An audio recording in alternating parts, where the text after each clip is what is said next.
Olá, bem-vindos a mais uma conversa aqui no nosso canal. Olá a todos! Hoje, o nosso foco vai ser no impacto daquele recente Decreto-Lei, o 36 de 2025, sabe? Nas filas para a cidadania italiana. Exato. Tanto nos consulados, que já era um problema, quanto agora, o reflexo nos tribunais. Isso. A gente tem aqui uma análise bem detalhada dessas mudanças e a nossa missão hoje é tentar entender, assim, o que mudou mesmo desde 27 de março de 2025. Quem foi afetado e quais são as consequências práticas, né? Principalmente para quem estava ali, naquela espera consular. Pois é. E olha, foi um cenário que mudou, nossa, bruscamente. Antes desse decreto que, veio lá do governo, iniciativa do ministro Tajani, Certo? a realidade era de filas consulares, assim, gigantescas. Principalmente no Brasil, né? Sim, sim. Milhares de descendentes esperando. Exatamente, baseados naquela lei antiga, a 91/92, que permitiu uma transmissão bem mais ampla da cidadania. Aí veio o decreto novo e, nossa, deu uma chacoalhada geral no processo. Gerou um abalo, sem dúvida. Tá, então vamos tentar entender isso melhor. Qual foi exatamente a mudança central que esse decreto trouxe? O que esse tal de artigo 3 bis realmente diz? Então, a nova regra geral, que está lá no artigo 3 bis, é que nascer no exterior por si só, não garante mais a cidadania italiana automaticamente. Ah, entendi. Mas calma, tem duas exceções, e elas são muito importantes. Primeiro, quem já tinha um processo, seja administrativo lá no consulado ou judicial, já correndo antes, até 27 de março de 2025, essa pessoa segue pelas regras antigas, está garantido. Ok, isso é um alívio para alguns. E a segunda exceção? A segunda, e aqui que o negócio aperta, é que a cidadania agora ficou limitada, basicamente para filhos e netos de um cidadão italiano que nasceu na Itália. E tem mais um detalhe crucial. Esse ancestral tinha que ter exclusivamente a nacionalidade italiana quando faleceu, ou ainda possuir só ela hoje. Essa exigência de nacionalidade exclusiva, isso pareceu o ponto-chave, né? O que isso significa na prática, por exemplo, para um bisneto, ou para alguém que o avô italiano também virou brasileiro? Exatamente aí que está o problema.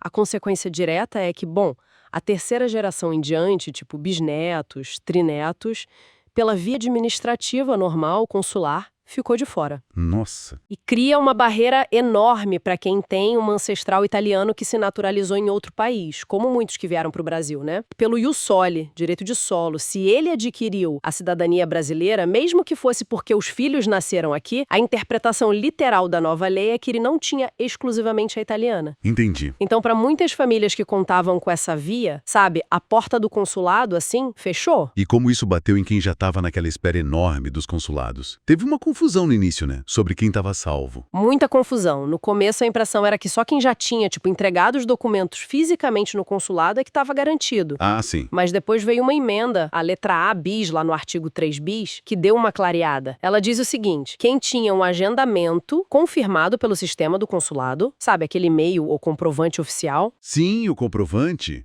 Isso. Se tinha esse comprovante emitido até 23h59 do dia 27 de março de 2025, mesmo que a data marcada fosse para dali a meses ou até anos, essa pessoa vai ter o processo analisado pelas regras antigas. A chave é essa confirmação formal até a data limite. Agora, quem ficou de fora mesmo foi o pessoal que estava na fila, mas sem esse agendamento confirmado até a data. E que, pelas novas regras, não se encaixa mais como filho ou neto de italiano com cidadania exclusiva. Para esse grupo, a via consular realmente acabou. Puxa vida! E essa mudança tão de repente, né? Sem um período para a galera se adaptar? Isso gerou muita crítica. A análise que a gente viu compara com a Alemanha. Sim, mencionaram a Alemanha. Lá, quando mudaram a lei de cidadania em 2000, eles deram tempo, uma vacatio legis, e as regras novas só valeram para frente. Exato.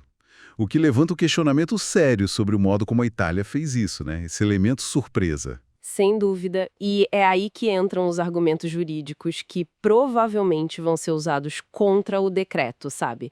Primeiro, se questiona se isso não viola normas do direito europeu. Como assim? Existem regras na Europa que podem limitar essa coisa de tirar a nacionalidade de alguém sem um aviso prévio, sem uma transição adequada.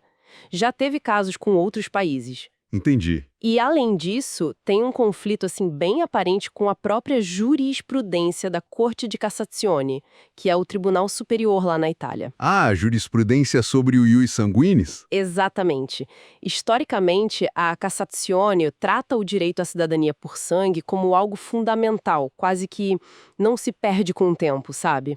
Como ficou claro naquelas decisões sobre a grande naturalização brasileira. Lembro disso. Casos importantes. Pois é. E a própria lei nova tenta usar uns termos jurídicos meio complicados, tipo preclusão e stunk, que é uma forma de dizer que aquele direito, na verdade, nunca existiu, como se pensava antes, talvez para suavizar a ideia de que as pessoas estão perdendo um direito. Faz sentido.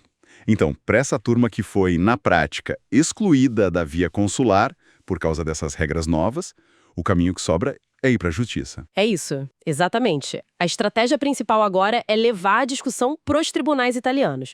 O argumento vai ser esse, que o decreto é inconstitucional, ou que não está de acordo com o direito europeu, ou com as decisões anteriores da própria Cassazione. Mas isso deve ser um caminho complicado, né? Olha, é preciso ter cautela, porque juízes de primeira instância às vezes se sentem mais presos ao texto da lei nova, sabe?